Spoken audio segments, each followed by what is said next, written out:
La TVT au cœur de l'information.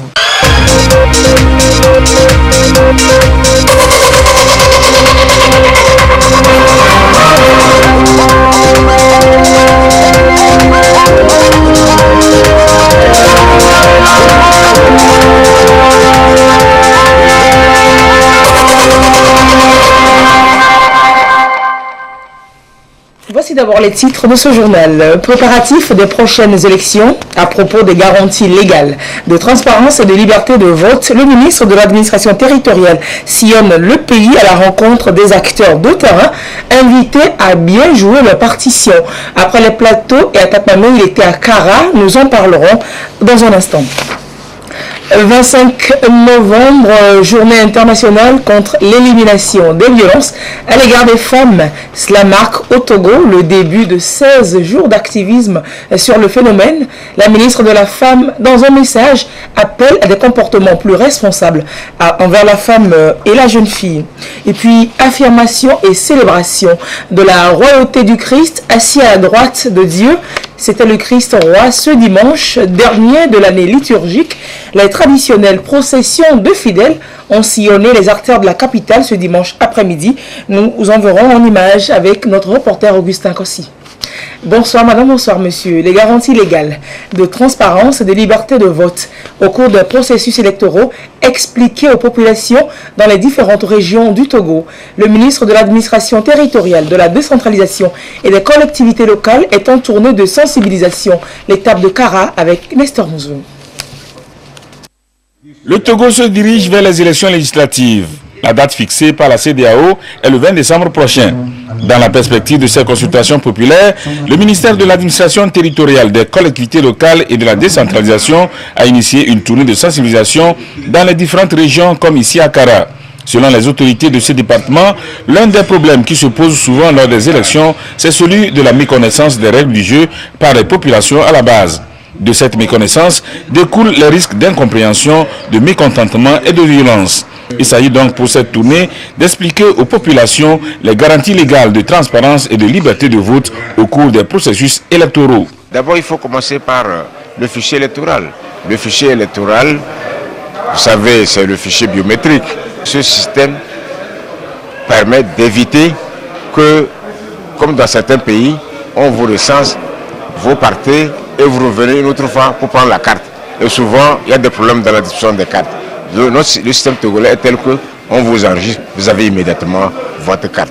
Et si quelqu'un a été inscrit indûment, par exemple c'est un étranger, vous savez que c'est un étranger, ou bien c'est un mineur, vous allez signaler à la CELI, il y a un délai de contentieux pour aller dire à la CELI que celui-là, il a été recensé frauduleusement.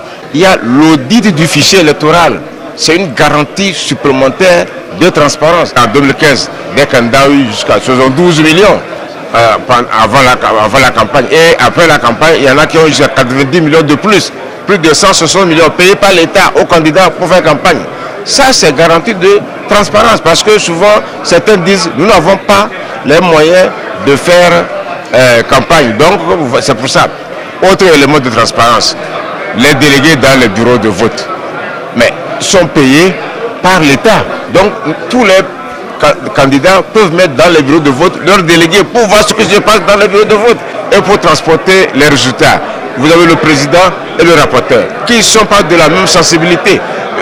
Notre code électoral a tellement mis des garanties pour que tout se fasse dans la totale transparence. Des garanties comme la transparence des opérations des CELI et de la CENI et les voies de recours ont été développées. Le ministre Paradoa Boukpessi a réaffirmé à ses interlocuteurs le droit de tout citoyen de signaler les anomalies qu'il aura constatées afin qu'elles soient corrigées si elles sont avérées, ce qui contribue à la dissipation de la méfiance et à la consolidation de la démocratie. Dans le cadre justement de ces élections législatives du 20 décembre 2018, le président de la Commission électorale nationale indépendante invite tous les candidats en tête de liste ou leurs représentants à assister à la séance de tirage au sort sur l'ordre de positionnement sur le bulletin de vote qui aura lieu le lundi 26 novembre 2018 à partir de 16h au siège de l'institution. La présence de tous est indispensable. Et ce forum de haut niveau sur le développement des zones de transformation agro-industrielle au Togo, qui a tenu toutes ses promesses cette semaine à Lomé, investisseurs, partenaires au développement, institutions financières internationales et nationales, était à ce rendez-vous. L'initiative est portée par le Centre autonome d'études et de renforcement des capacités pour le développement du Togo, avec l'appui de la Banque africaine de développement. Le compte rendu d'Augustin Kossi. Les bases d'un partenariat public-privé en faveur de la transformation agro-industrielle au Togo se mettent progressivement en place. En 2 jours, institutions financières, partenaires au développement venus de divers horizons ont échangé sur les enjeux et les conditions de développement et de la modernisation de l'agriculture togolaise. Et au sorti, je retiens 4 grands axes qui pourront être pris en compte dans la formulation des recommandations de ce forum, à savoir la nécessité de renforcer les capacités des acteurs qui sont impliqués dans le secteur, la structuration même des acteurs, la mise en place d'un cadre institutionnel approprié, l'amélioration des capacités d'absorption en agissant sur les mécanismes de financement existants, les dispositifs de crédit qui existent et bien sûr tout le volet communication, vulgarisation, sensibilisation des acteurs impliqués dans le domaine du secteur, dans le secteur agricole. Ce que nous retenons vraiment à l'issue de ces 2 jours, c'est que le Togo dispose d'énormes potentialités de production agricole et aussi les banques sont prêtes à accompagner les partenaires publics-privés à y investir pour booster ensemble l'agriculture. Nous sommes beaucoup appesantis sur divers panels, dont le partenariat public-privé et aussi les pôles agropoles qui sont développés au Togo et les intérêts d'investissement qui sont dans ces agropoles-là. la transformation agro-industrielle et manufacturière au Togo est une priorité inscrite à l'axe 2 du plan national de développement 2018-2022 et le gouvernement entend promouvoir des pôles de croissance et des filières porteuses à travers des agropoles et des parcs industriels. Les promoteurs du forum rassurent quant aux orientations à donner aux recommandations pour que les projets agro-industriels soient financés à travers le partenariat public et privé. Nous avons eu Et pendant donc ce temps, le suivi de l'exécution du projet d'appui à l'employabilité et à l'insertion des jeunes dans les secteurs porteurs est en cours. Une mission de supervision du projet était à Lomé et dans l'Est Mono. Après 5 jours de visite aux entrepreneurs, quel regard porter aujourd'hui sur l'exécution du paillage SP 2 ans après? La réponse avec Yves Agbevivi. Après Khridjranawe, Agoué, Notien, Atakpame, Agan et Gbadjaré dans l'Est Mono, les responsables du projet d'appui à l'employabilité et à l'insertion des jeunes, PAEGSP, et de la Banque africaine de développement, BAD, échangent ici dans la localité de Gléi avec 4 groupements, notamment Boissy, Toi, Madiatom et Tossor. Une discussion qui, suivant l'esprit de la mission de supervision, a permis de s'enquérir des avancées et les contraintes du projet initié par l'État togolais en 2016 pour répondre aux préoccupations de l'emploi des jeunes togolais. La vision du gouvernement en mettant en place ce projet est de créer les conditions d'une croissance économique inclusive à travers le renforcement de l'employabilité des jeunes par la promotion de l'entrepreneuriat dans le milieu rural. Le projet doit atteindre, c'est-à-dire en 2020, 20 000 emplois directs et toucher près de 150 000 personnes indirectement. Nous pouvons dire que nous sommes en phase d'atteindre ces objectifs. La mission de supervision qui a inspecté l'exécution du projet à mi-parcours, 2 ans après, s'est dit satisfaite des avancées enregistrées. Elle a noté les doléances des bénéficiaires en vue de l'amélioration du projet. Nous sommes partis de Lomé depuis le 20 et nous avons parcouru toutes les distances. Nous avons vu que l'apport du projet est palpable. Des structures qui sont passées de 800 tonnes à 5600 tonnes grâce à l'appui du projet depuis 2 ans. Nous avons visité la structure J4 qui passe de 500 tonnes en 2016 à 10 000 tonnes de produits soja bio exportés en 2018, c'est une progression qui va au-delà de nos estimations. Donc nous, en tant que Banque africaine de développement, nous ne pouvons qu'exprimer notre satisfaction, entière satisfaction, pour un projet qui démarre avec ses résultats assez probants. Cette mission de supervision a vu la participation du responsable de la jeunesse et de l'emploi des jeunes qui a voulu savoir si PAEGSP est un réel soutien à la jeunesse togolaise. Nous sommes l'œil de la jeunesse, l'œil du gouvernement qui a mis en place ce projet-là, et nous ne pourrons pas rester au bureau pour apprécier les chiffres qu'on nous envoie. Et je suis satisfait parce que en 2 ans, le projet nous a affiché plus de 35 000 emplois créés, et il était important pour nous de voir où sont ces emplois. Et lorsque nous faisons la situation au niveau de chaque maillon que nous avons pu visiter, nous nous rendons compte effectivement que le résultat est évident. Une réaction bien partagée par les populations bénéficiaires. Nous sommes contents du gouvernement et nous voulons qu'il n'a qu'à continuer l'effort qu'il est en train de faire pour nous aider à nous donner des crédits. Le projet d'appui à l'employabilité et à l'insertion des jeunes dans les secteurs porteurs PAEGSP est mis en œuvre en 2016 sur l'ensemble du territoire avec un accent mis sur la région des savanes, centrales et des plateaux. Il se poursuivra avec de prochaines améliorations à l'issue de cette mission de supervision. Et retour sur le compte-rendu de la clôture de ce forum de haut niveau sur le développement des zones de transformation agro-industrielle du Togo. Le compte-rendu qui sera maintenant intégral. Ce forum donc qui a drainé à Lomé cette semaine investisseurs et partenaires en développement internationaux et nationaux. On voit cela avec Augustin Kossi. Les bases d'un partenariat public-privé en faveur de la transformation agro-industrielle au Togo se mettent progressivement en place. En 2 jours, institutions financières, partenaires au développement venus de divers horizons ont échangé sur les enjeux et les conditions de développement et de la modernisation de l'agriculture togolaise. Et au sorti, je retiens 4 grands axes qui pourront être pris en compte dans la formulation des recommandations de ce forum, à savoir la nécessité de renforcer les capacités des acteurs qui sont impliqués dans le secteur, la structuration même des acteurs, la mise en place d'un cadre institutionnel approprié, l'amélioration des capacités d'absorption en agissant sur les mécanismes de financement existants, les dispositifs de crédit qui existent et bien sûr tout le volet communication, vulgarisation, sensibilisation des acteurs impliqués dans le domaine du secteur, dans le secteur agricole.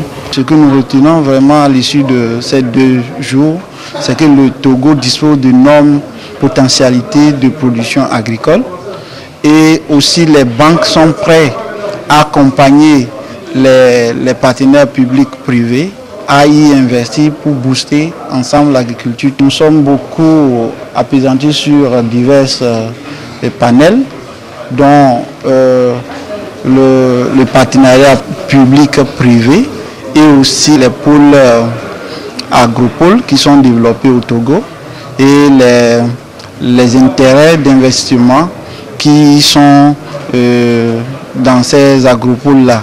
la transformation agro-industrielle et manufacturière au Togo est une priorité inscrite à l'axe 2 du plan national de développement 2018-2022 et le gouvernement entend promouvoir des pôles de croissance et des filières porteuses à travers des agropoles et des parcs industriels. Les promoteurs du forum rassurent quant aux orientations à donner aux recommandations pour que les projets agro-industriels soient financés à travers le partenariat public et privé. Nous avons eu beaucoup échangé entre les différents acteurs de développement sur les enjeux d'une promotion de l'agriculture, d'une agriculture moderne à haute valeur ajoutée, mais également les enjeux de cette agriculture moderne sur le développement de notre pays.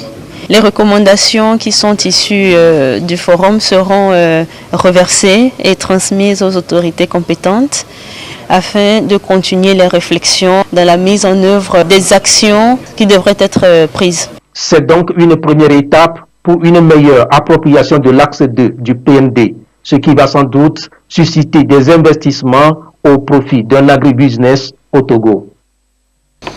Et dans la région de la Kara, on expérimente justement de meilleures pratiques agricoles. Elles sont jugées satisfaisantes et devront aider les producteurs en cas d'appauvrissement des sols. Ces essais sont en cours de réalisation au centre de recherche agronomique de la savane humide. C'est à Kabou, dans la préfecture de Bassar. Et justement, une journée porte ouverte a été organisée pour partager les résultats avec producteurs et autorités locales. On en parle avec Mr. Mozo. Les expériences ont consisté à sélectionner une parcelle qui est morcelée en plusieurs sous-parcelles sur lesquelles une culture vivrière, notamment le maïs, a été semée selon différentes procédures. D'abord le semis après labour et bionnage, ensuite le semis direct, donc sans labour, puis des semis sur d'autres sous-parcelles avec différents plans de couverture. À la saison agricole suivante, à la place du maïs, c'est le coton qui est semé, mais dans les mêmes conditions que le maïs. Les procédures utilisées permettent l'observation de certains phénomènes. Quand nous faisons les cultures conventionnelles, à force de labourer, il y a la lame de la roue qui dame le sol et ça forme une croûte. Et quand on met les cultures n'arrivent pas à envoyer les racines en profondeur. Mais avec les plans de couverture, ces plans de couverture, les racines cassent le sol, donnent une structure très ameublée et laissent que quand la culture vient, sa racine descend directement en profondeur à plus de 61 mètres et permet de prendre les éléments qui sont en profondeur du sol et d'alimenter la culture. Par contre, sur les parcelles où nous pratiquons la culture conventionnelle, le fait que la lamelle des roues dame et ça forme un peu du ciment après les 20 cm, les racines à ce niveau-là prennent les positions latérales et ne vont plus en profondeur. Automatiquement, n'arrivent plus à avoir les éléments nécessaires pour alimenter la plante. C'est de la même manière qu'il y a un peu de période de sécheresse, ces plantes-là sentent plus que des plantes semées sous couverture végétale. Ces pratiques ont amené le centre de recherche agronomique de la savane humide de l'Institut togolais de recherche agronomique ITRA à inviter les autorités locales, les producteurs et les techniciens vulgarisateurs à une journée porte ouverte.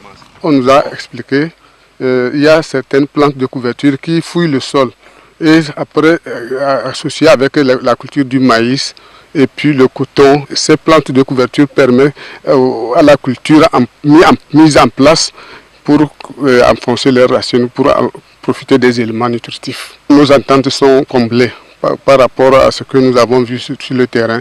C'est très intéressant. Nous allons en retour répercuter ça sur nos producteurs à la base.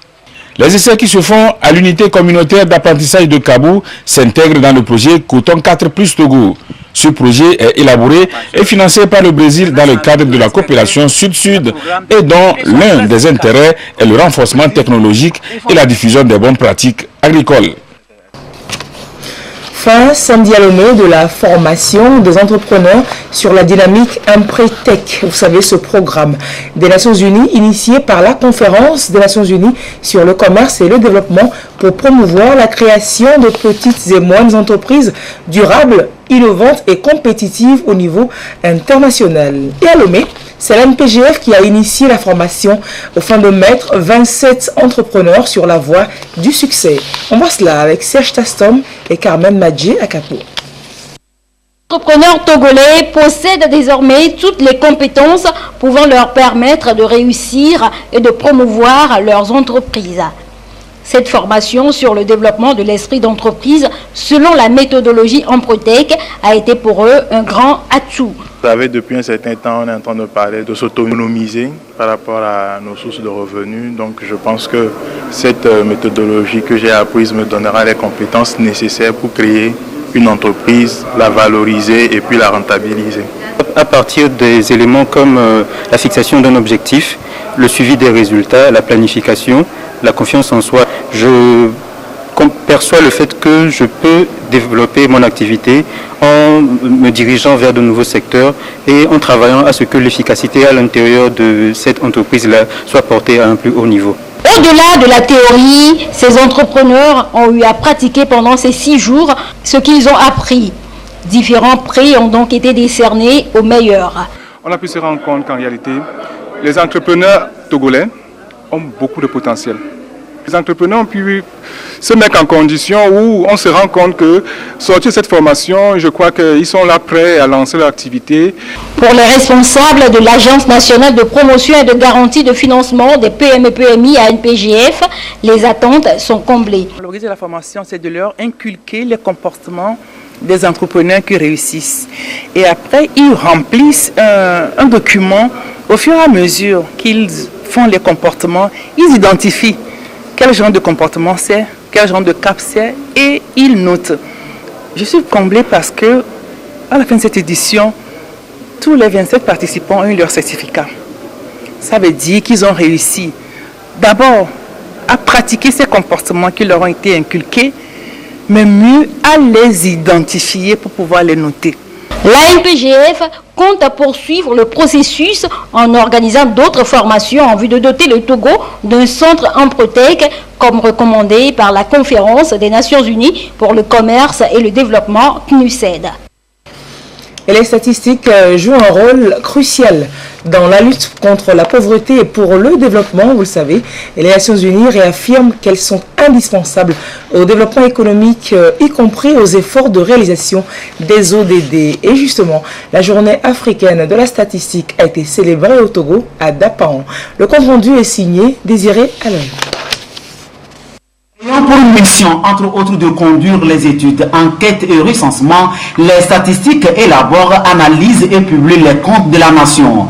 Elles restent donc un domaine important pour le développement, un outil performant qui permet de mesurer les progrès accomplis afin de projeter les perspectives. Depuis mai 1990, la journée africaine de la statistique est instituée pour sensibiliser l'opinion publique sur l'importance des statistiques dans la gestion du développement des pays. Dapaon, point de convergence nationale 2018 des acteurs pour se frotter autour du thème des statistiques officielles de haute qualité pour assurer la transparence, la bonne gouvernance et le développement inclusif. Les statistiques constituent des instruments d'appréciation de niveau d'évolution, du niveau de mise en œuvre des actions et d'appréciation du niveau des politiques de développement. Cette journée a été choisie pour démontrer aux yeux du monde entier comment les statistiques sont importantes. L'Institut national de la statistique et des études économiques et démographiques INSED se charge des statistiques au Togo. Une journée en somme de vulgarisation des documents touchant la loi statistique. Les principaux défis qui nous restent à faire, c'est rebaser le produit intérieur brut pour permettre au pays de voir clair dans ce qui est de sa richesse nationale. C'est de mettre en œuvre le recensement général de la population en 2020 pour revoir la structure de notre population. Produire les statistiques courantes pour que nous puissions prendre des actions en faveur du développement. Ce que nous retenons, c'est de travailler chaque acteur dans son domaine à fournir des informations utiles et vraies, justes, pour que le gouvernement puisse, à partir des statistiques de qualité, pouvoir prendre de bonnes décisions pour permettre le développement et le bien-être des populations. En tant que cadre administratif, les statistiques regroupent les fournisseurs, les producteurs, les utilisateurs des statistiques publiques, les organes de coordination, les instituts nationaux de formation de statisticiens et démographes. Tous travaillent dans un processus d'élaboration, de mise en œuvre et suivi évaluation des différents programmes de développement. Et d'une journée à une autre, à Lomé, l'on célèbre depuis mardi dernier la sécurité routière. C'est à l'initiative du ministère en charge des Transports. Et jeudi, les différents acteurs de la route se sont retrouvés pour échanger autour de divers thèmes, notamment la courtoisie sur la route, le constat des accidents. Plus de précisions avec Dodo Waré. Le Togo a enregistré cette année près de 3000 cas d'accidents avec 286 morts. La route nationale numéro 1 est l'axe routier qui a connu le plus d'accidents avec 121 morts de janvier à juin 2018. Les causes sont de divers ordres et sont liées au comportement des usagers, au non-respect du code de la route, à l'accroissement du parc automobile qui regorge de vieux véhicules et au mauvais état de certaines routes. La journée africaine de la sécurité routière est une occasion pour sensibiliser tous les acteurs et les usagers de la route. Nous avons parlé de l'excès de vitesse, du dépassement défectueux, de non-respect de feux tricolores,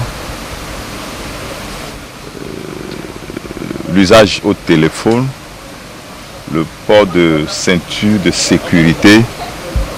Et nous les avons sensibilisés à s'inscrire dans les auto-écoles et pour avoir une notion après quoi passer le permis de conduire.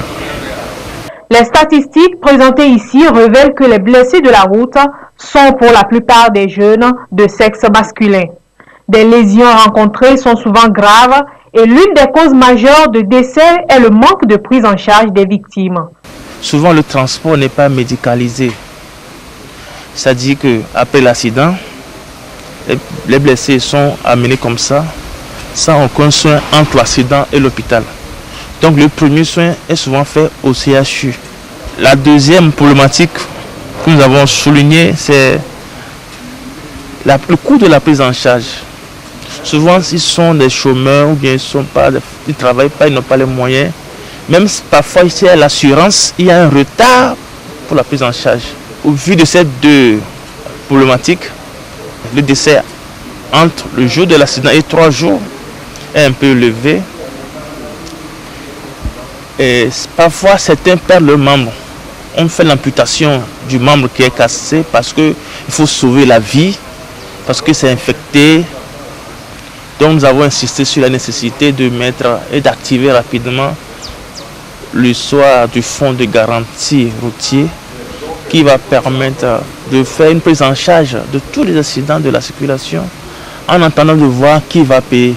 La sensibilisation reste donc un outil important pour réduire les risques d'accidents. L'accent est mis sur les comportements à adopter par les usagers de la route. Nous devons vraiment nous mobiliser tous ensemble pour comprendre réellement le langage de la route. Parce que la route a un langage qu'aujourd'hui, en tant que Togolais, nous devons apprendre à parler tous ensemble de façon à nous comprendre à demi-mot. Et c'est tout cela que nous avons voulu foutre dans cette thématique de la courtoisie. Le gouvernement a ouvert un vaste chantier qui a permis de construire et de rénover les routes et pistes. Reste donc à tous les usagers de prendre soin de ces infrastructures, de proscrire les comportements inciviques et de respecter le code qui régit la circulation routière au Togo. Et cap sur Covier, aussitôt rénové, le centre médico-social de la localité a bénéficié en milieu de semaine d'un don de matériel et d'équipements médicaux, des tables d'examen gynécologique avec étrier, des tables d'accouchement multifonctions, des ressusciteurs de nouveau-nés, des boîtes de petite chirurgie, jeux d'accouchement et autres matériels ont été offerts à ce centre. C'est à mettre à l'actif du Cotecna. C'est une société internationale qui est basée à Genève. Reportage Albertine Yakin. C'est une demande exprimée par les responsables du centre médico-social de Covier qui a été traduite dans les faits.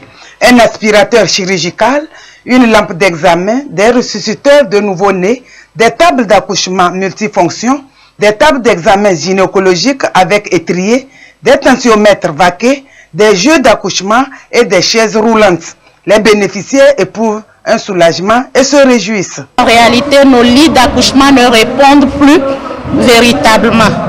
Donc ce don est vraiment bienvenu pour pouvoir encourager nos patientes à venir faire l'accouchement dans le centre de santé.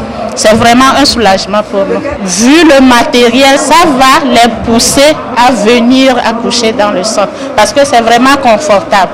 L'autorité traditionnelle de la dite localité a salué ce geste de la société Cotecna, un acte qui vient répondre aux besoins en équipement de cette structure sanitaire. Je veux sensibiliser la population, premièrement les femmes, d'aller à l'hôpital. Tous les chefs du village, ils vont faire ça dans leur localité. Et je vais mettre un comité de suivi. Moi-même, je serai dedans. Je vais surveiller ça pour que le joyau qu'on nous a donné reste longtemps. Selon les donateurs, c'est un accompagnement pour soutenir les actions sociales du gouvernement. Notre comité chargé de l'évaluation des projets ayant jugé donc le dit projet pertinent et cadrant avec les objectifs stratégiques, les orientations donc stratégiques de Cotecna Inspection en termes de responsabilité sociétale de l'entreprise, mais aussi et surtout cadrant avec le plan national de développement initié par les plus hautes autorités togolaises en leur volet sanitaire, et donc a décidé d'y donner suite. Nous accompagnons l'État togolais dans la mobilisation des recettes. Cotecna œuvre dans plus de 100 pays au monde et avec plus de 3000 experts. Kovie, localité située à 25 km au sud-ouest de Lomé dans la préfecture de Zio, a accueilli la première fois la société Cotecna dans le cadre de la réhabilitation du centre médico-social de cette localité. Cette société œuvre dans 100 bureaux au monde. Basée à Genève en Suisse, elle est présente au Togo depuis 1995 avec pour mission accompagner les États dans le domaine du commerce, de la sécurisation et la fiabilité de la chaîne d'approvisionnement. Et une autre société, c'est Scan Togo, qui se distingue dans la préservation de la biodiversité et des écosystèmes sur le littoral Bénin-Togo et dans le delta du Mono. La société d'exploitation de mines s'est mise à la norme ISO 14001. C'est une norme relative aux exigences de systèmes de management environnemental. Voilà donc de bonnes pratiques qui inspirent d'autres acteurs. Des précisions avec Ekwe Salah. Sur ce site de Scan Togo sont produites chaque jour 5000 tonnes de clinker. Depuis 2015, la société s'est engagée à travers la norme ISO 14001 à respecter davantage l'environnement et à garantir la santé et la sécurité au travail à son personnel. Une disposition qui séduit aujourd'hui plus d'un. Responsable de société, organisation de la société civile chargée des questions environnementales, s'imprègne ici de ces bonnes pratiques de Scan Togo.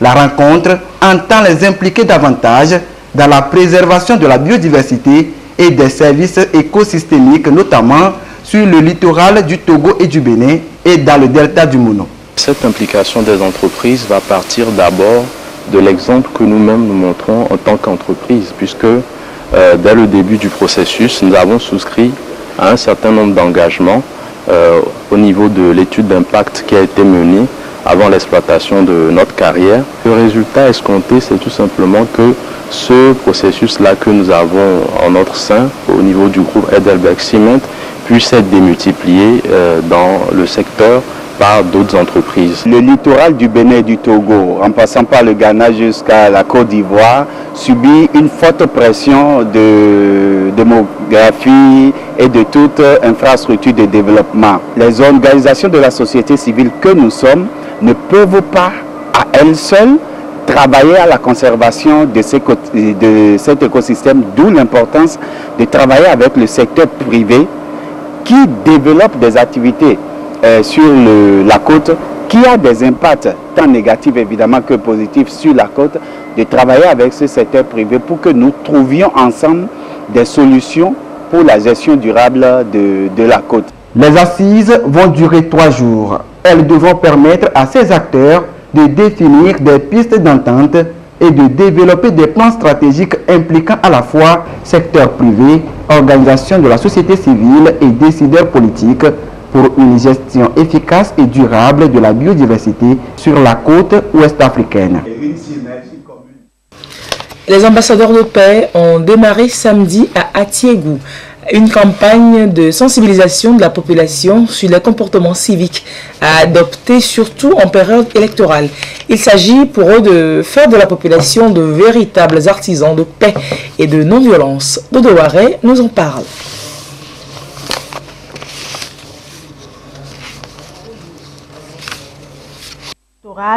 Est un défi important que les ambassadeurs de paix s'engagent à relever pour consolider la paix avant, pendant et après les élections du 20 décembre prochain. La sensibilisation reste le moyen le mieux indiqué pour inculquer aux populations les valeurs de paix, de patriotisme, de la non-violence et d'unité nationale. Le quartier d'Atiégou est donc la première étape de cette sensibilisation par laquelle ils entendent responsabiliser la population, surtout les jeunes. Une couche importante pour la construction d'une stabilité durable au Togo. on est à quelque part des élections. Nous avons passé nos messages juste pour les donner des conseils, d'être unis, la solidarité, que la paix règne parmi eux, parce que chacun a besoin de l'autre. Le message livré à la population est relatif aux grands enjeux de ces élections et la nécessité pour elle de s'impliquer de façon responsable pour un scrutin apaisé. Si le moment arrive, nous voulons que ça marche dans la paix, pas de trouble. Chacun va librement choisir son candidat. C'est ce que nous voulons et dans ce pays-là, ça va marcher bien. Nous allons aller de l'avant. La population a compris que avec la non-violence, on pourrait réussir nos échéances qui se dessinent à l'horizon. Ainsi, la population a compris. Dans notre quartier à Tiougou, il n'y aura jamais de violence. Parce que le chef de l'État a toujours souhaité que nous soyons unis et que nous prenions toujours la paix. Les ambassadeurs de paix comptent sillonner plusieurs localités du pays pour porter haut ce message de paix. Et la campagne contre l'élimination des violences, cette fois à l'égard de la femme, débute ce 25 novembre et ce jusqu'au 10 décembre prochain. La 27e édition des 16 jours d'activisme sur le phénomène a été lancée par la ministre en charge de la promotion de la femme. Et le thème choisi au niveau national est maintenant nos efforts contre les violences faites aux femmes et aux filles, occasion d'appeler les uns et les autres à des comportements plus responsables envers la femme et la jeune fille. L'essentiel du message de Madame la ministre avec Clarisse Satikli. C'est une lutte sans merci que mène le gouvernement togolais contre la violence faite aux femmes et la campagne internationale annuelle des 16 jours d'activisme contre les violences faites aux femmes donne l'occasion d'intensifier les actions en vue d'une meilleure prise en compte des droits humains, particulièrement la lutte contre les actes de violence basés sur le genre. Selon une étude de l'OMS présentée en 2011, 15 à 111% des femmes de 15 à 49 ans dans le monde ont été exposées à des violences physiques ou sexuelles. Les violences à l'égard des femmes se manifestent sous de multiples formes. Les viols, les agressions sexuelles, y compris les mutilations génitales féminines, les agressions physiques, les mariages forcés, les pratiques culturelles néfastes, la négligence et la maltraitance psychologique. Non seulement les violences à l'égard des femmes brisent des familles, affaiblissent notre tissu social, accentuent la perpétuation du statut inférieur de la femme, mais aussi et surtout mettent en péril la vie, la santé, l'honneur et la dignité des victimes. De manière générale, la majorité des victimes souffrent dans le silence total du fait de la stigmatisation dont elles font objet, de l'impunité des auteurs et parfois de la crainte d'éventuelles représailles. Au Togo, des mesures ont été prises pour faire face à ces actes de façon optimale. Il s'agit de la ligne verte Allo 1011, des centres d'écoute et de prise en charge des personnes victimes des violences basées sur le genre, des clubs d'éveil implantés dans certains établissements scolaires. Il s'agit aussi pour les victimes de recourir aux services de la sécurité, de l'action sociale et de la promotion de la femme, de la justice et de la santé pour demander assistance, protection de leurs droits et réparation des dommages. Pour le gouvernement, il faut dynamiser les actions visant à garantir une éducation équitable aux filles et aux garçons en mettant l'accent sur la lutte contre les grossesses en milieu scolaire. Entre 2009 et 2012, des enquêtes ont révélé un total de 5 343 cas de grossesse au primaire et au secondaire. Ces chiffres ont augmenté sur la période 2014-2017 avec 8 833 cas de grossesse enregistrés, tous cycles confondus. Et c'était ce dimanche, ce dernier dimanche de novembre, la fête catholique du Christ roi qui clôt le cycle de l'année liturgique, le dimanche qui précède le premier dimanche de l'Avent. Vous savez, le temps de préparation de la naissance de Jésus. Les fidèles ont envahi les artères et places publiques en procession pour rappeler à tous que toute la création est récapitulée dans le Christ.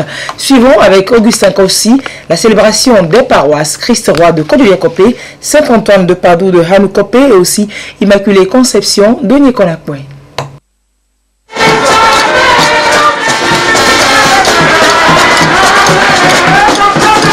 La marche est dite royale et symbolise la souveraineté du Christ.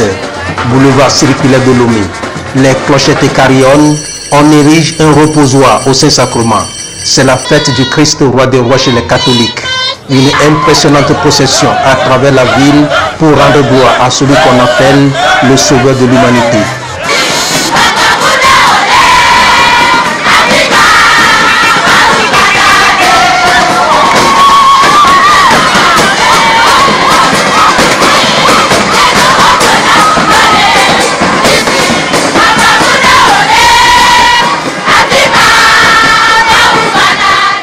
Cette fête nous démontre combien de fois notre Christ est roi. Il est roi, il accepte tous nos frères et sœurs. Nous voulons que ce Christ-là rayonne sur notre cher pays, le Togo, pour que la paix particulièrement, cette paix puisse régner dans la vie de tout un chacun.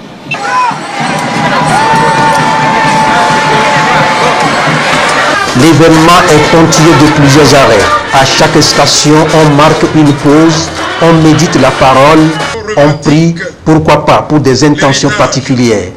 Nous suivons la procession pour témoigner notre reconnaissance à notre Dieu, le roi des rois, le Seigneur des seigneurs. C'est une prière que nous sommes en train de faire comme ça, pour la paix, pour la joie, pour l'amour dans la famille, dans nos familles, pour la paix dans notre pays, le Togo, dans le monde entier. C'est une des solennités de l'Église catholique. Elle est instituée à en croire le clergé depuis 1925 et revêt plusieurs connotations. Cette fête a été instituée par le pape Pie XI en 1925. Et l'objectif d'abord, c'était pour proclamer la seigneurie de Jésus-Christ sur les cœurs, les hommes, toute la création. À l'époque, le laïcisme et l'athéisme faisaient beaucoup de dégâts. Donc on affirmait la seigneurie du Seigneur Jésus-Christ. Au point de vue liturgique, le Christ roi, la clôture de l'année liturgique. L'année liturgique commence le premier dimanche de l'Avent et finit avec le Christ roi. Cette célébration annonce donc les couleurs de l'Avent, temps préparatoire à la naissance de Jésus qui va débuter une semaine plus tard. Et c'est donc sur ce grand moment de la vie chrétienne que s'achève cette édition de un mois, jour pour jour, avant la fête de la Nativité. Je vous retrouve tout de suite à 22h30 pour la dernière édition de la journée. A tout de suite donc.